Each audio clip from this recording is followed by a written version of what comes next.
Extreme outer limits, baby. It's just got to be extreme. Woo! I worked for that one.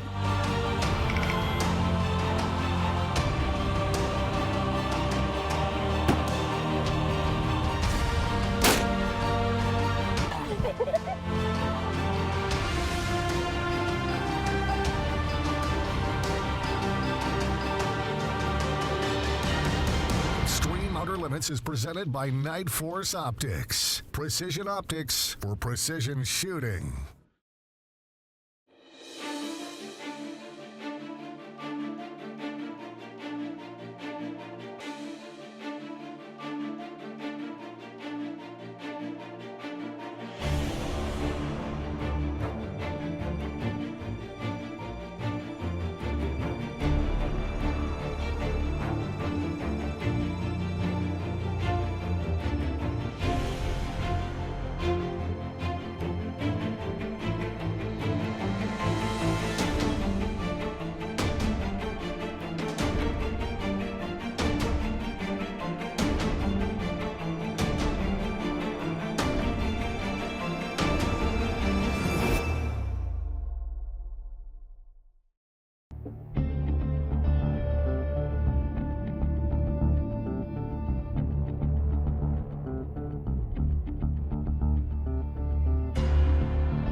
Now guys, here we go.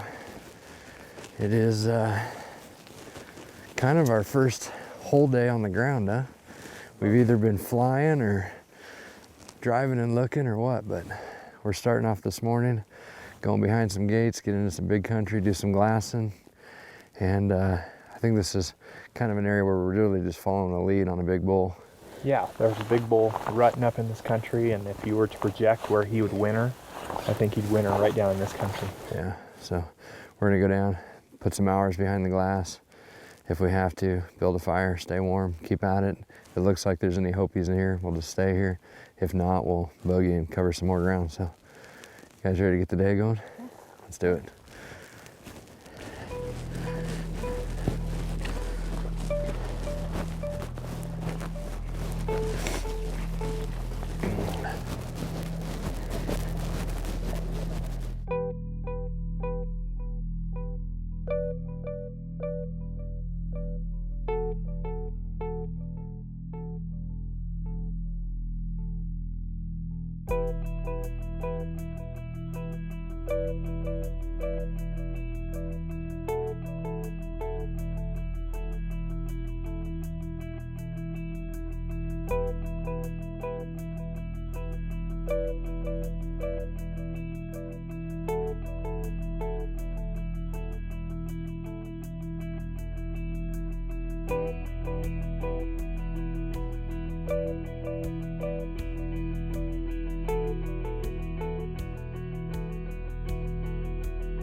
Looking like we're in the middle of a snowstorm. We're just crossing our fingers that it'll break in the next hour so we can make some sort of a hunt.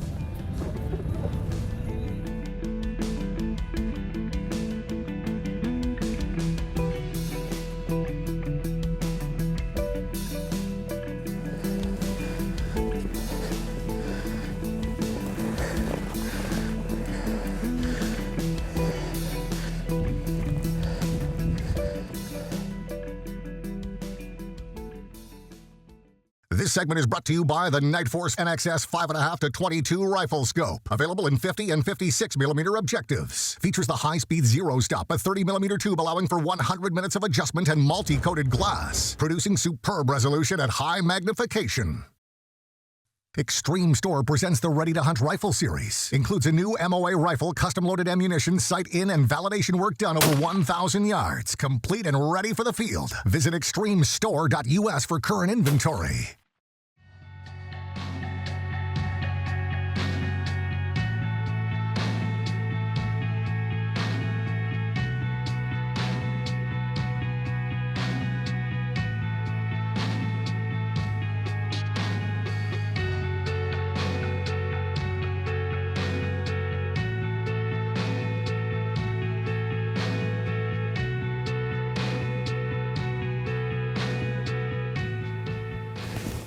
Two, I don't know, 310 class bulls over there. They look like twins on that ridge over there.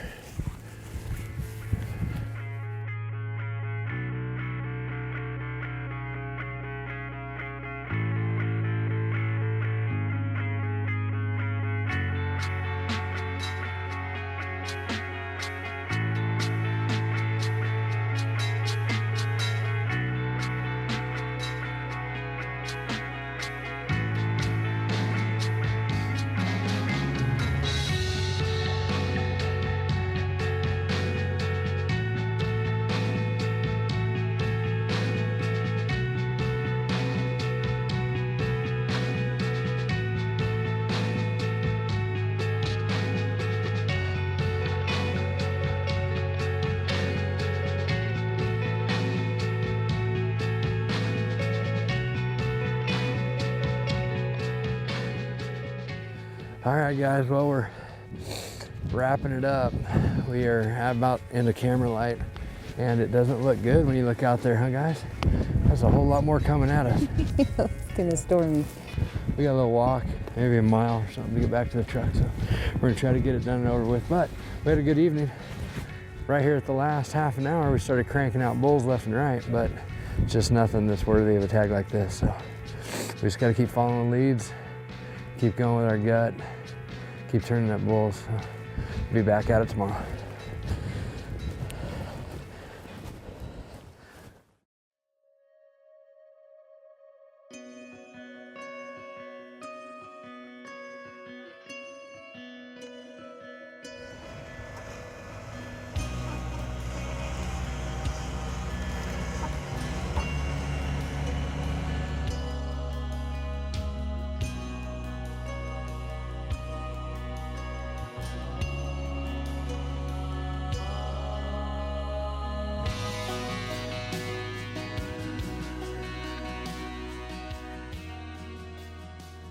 Well, guys, it's kind of feeling like a little bit of deja vu.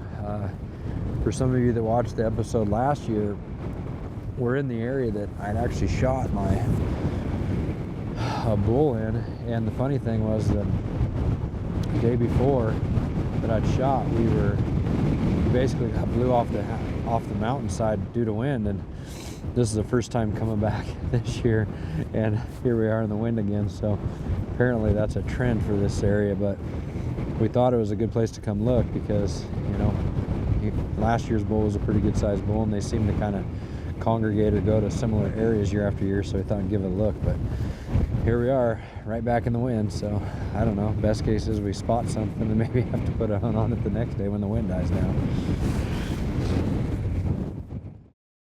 This segment of Extreme Outer Limits was brought to you by the Extreme Shooting School, hosted by Bob Beck, an information-packed 2-day class. For more information, go to extremeouterlimitstv.com. Extreme Outer Limits is also brought to you by G7, Grip and Pull, Night Force MOA 1000 Rifle Scope, MOA Rifles, Night Force Optics, and Burger Bullets. This segment is brought to you by the Extreme Store. For all your brass, bullet, and ammunition needs, head to extremestore.us. Well, now as you guys can tell, as we sit here on camera, we had about 10 to 12 inches of snow overnight last night. We were hoping this snow would have come in kind of progressively so we could figure out what layers the elk were going to go to and get a chance to look at them, you know, throughout this hunt. But now we kind of seem to have been all caught up overnight in one single night. Right. And now we've got to kind of work our way through the visibility issues and other stuff that comes with it. You know, with a tag like this, we're hoping not to just shoot any bull. We're hoping to shoot something that is going to be really good. So come along with us. It's going to be a crazy last few days.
This segment of Extreme Outer Limits is brought to you by Benchmark Barrels, the rifle barrel of choice for long-range hunters, competition shooters, and sport shooters worldwide. Ask for one on your next rebarrel or custom rifle build. This segment of Extreme Outer Limits is brought to you by Kestrel Ballistics Weather Meters, the perfect match of long-range ballistics and environment. Get precision aiming solutions for your gun, your load, and your shot. Well, guys, unfortunately, we're getting to that point in the hunt where it's getting to the very end of it. You know, we had a window of time that we know is typically when the biggest bulls are put on the ground, and we have looked at a lot of elk and hunted hard, and we've just turned up a lot of bulls. Nothing that really stands out, but from all of the hunting and looking, we know if we take a hike out on these ridges, we're likely to see some elk. There's been a whole bunch more snow accumulation, so we're hoping some more bulls might have moved in. So as you can see, we're kind of getting our gear ready, and we're gonna hunt down this ridge as long as we can this evening and see if we can't turn something up. But getting to that point, if we see something good and respectable, I'm gonna probably let that summit sing and see what we can do. But gotta gather up our gear because we're gonna stay out till dark, so stay with us.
He's sliding.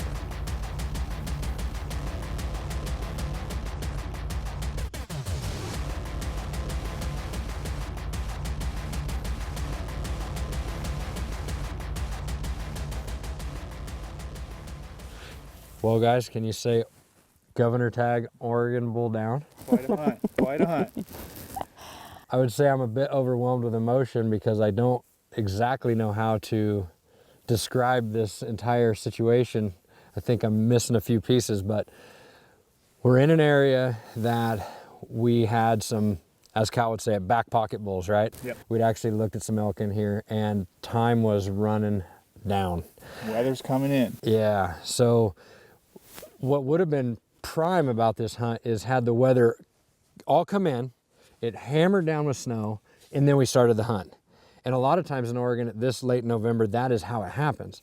Not on this hunt. So we had a crazy amount of weather early in the fall as a general, and then it just went dry. And then we get to this hunt where traditionally the last 10 days when the snow comes, the big bulls are out. And that's when some of the premier Oregon tag holders shoot the biggest bulls in the state.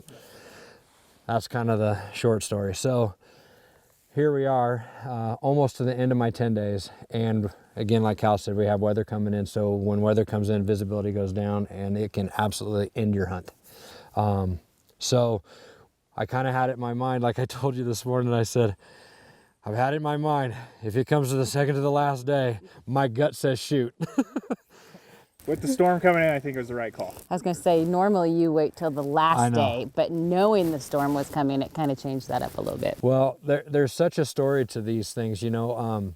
I'll just say it as frank as I can be. You know, Chris and I own a handful of outdoor industry businesses, and we felt that we wanted to kind of give back. So this all started at a Rocky Mountain Elk Foundation banquet, and we decided we wanted to go ahead and give some back to the state of Oregon and the Rocky Mountain Elk Foundation, and get a hold of one of these tags and just come out.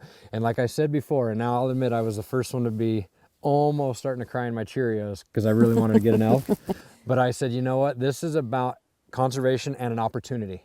It's not necessarily about killing an elk. However, can't make TV shows without killing elk. So I started getting really nervous, guys. I almost borderline had a panic attack the other night. I know. When we got blew off the mountain in the snow, I was in the truck and I knew we were driving off like an hour before dark. Yeah. And my legs started going and like I was gonna freak out. Like, no, this can't be, right? So anyway, let's get to the elk. That kind of gives a backstory. We put in a ton of days, a ton of hours, a ton of glassing, a ton of walking and looking and driving and looking and flying and looking, and you name it, we've done it. And I'd say we got a 350 plus typical 6-point on the ground with some crazy beams, giant mass, humongous points. So all in all, for what we've had to deal with, the conditions coming in on top of us, to put down an elk like this was crazy, huh? Absolutely, he's beautiful. This old bull, he's just like down in this hole and he's just smart and he's not moving. The shot, you know, I just confident I could thread one in there. And luckily it paid out, man, because this is a great bull. Just giant mass, big bull. You know, to put a bull on the ground like this is just absolutely awesome. So guys, we just want to thank all of you at home for staying with us and, you know, being a continued fan of EOL. And hopefully you guys kind of enjoy this Oregon elk episodes and kind of this whole little series we've been putting together. So thanks again. We'll see you guys next week. Want more long-range hunting info? Be sure to check out the all-new Extreme Outer Limits podcast for long-range hunting tips and insights. You can find new episodes on iTunes and Podbean starting October 1st. Star Valley Outfitters, now owned and operated by Extreme Outer Limits, is one of Wyoming's premier hunting locations, offering opportunity on trophy elk, bear, deer, and moose. For more information, go to ExtremeOuterLimitsTV.com. Extreme Outer Limits is also brought to you by McMillan Stocks, Benchmark Barrels, Kestrel Ballistics Weather Meters, Lapua Brass, passion for precision, and Vitavuri Powder, the power of accuracy.